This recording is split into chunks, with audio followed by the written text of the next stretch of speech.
37 বছর পর ফিরে আসা সেই বিমানটি ফ্লাইট 914 1955 সালে উড্ডয়ন করেছিল একটি বিমান, যার গন্তব্য ছিল ফ্লোরিডা।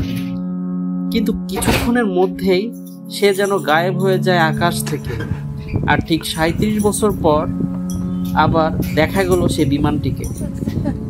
এটা কি সময়ের ফাঁদ নাকি মনের ভুল? পান অ্যাম ফ্লাইট 914 1955 সালে জুলাই মাসে নিউ ইয়র্ক থেকে রওনা দেয়। 57 জন যাত্রী নিয়ে ফ্লোরিডার দিকে উড়াল দেয় বিমানটি। উড্ডয়নের 3 ঘন্টার মধ্যেই রাডার থেকে বিমানটি অদৃশ্য হয়ে যায়। বিমান, পাইলট, যাত্রী কাউকেই আর খুঁজে পাওয়া যায়নি।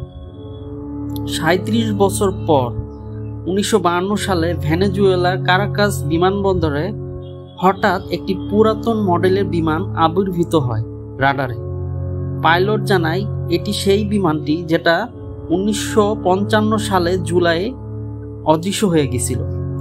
এটা যখন জানতে পারলো, সবার চোখ তো কপালে। কর্মকর্তারা বিমানটিকে অবতরণ করায়।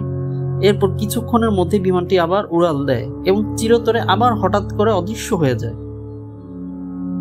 এই গল্পটি প্রথম ছাপা হয় উইকলি ওয়ার্ল্ড নিউজ নামে একটি ট্যাবলেট পত্রিকায়।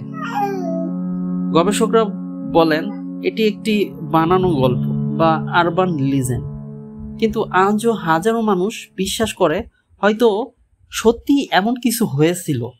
আপনি কি মনে করেন?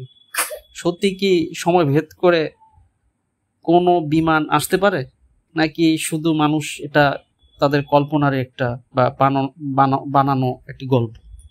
প্লিজ মন্তব্য লিখে জানান আপনার মতামত।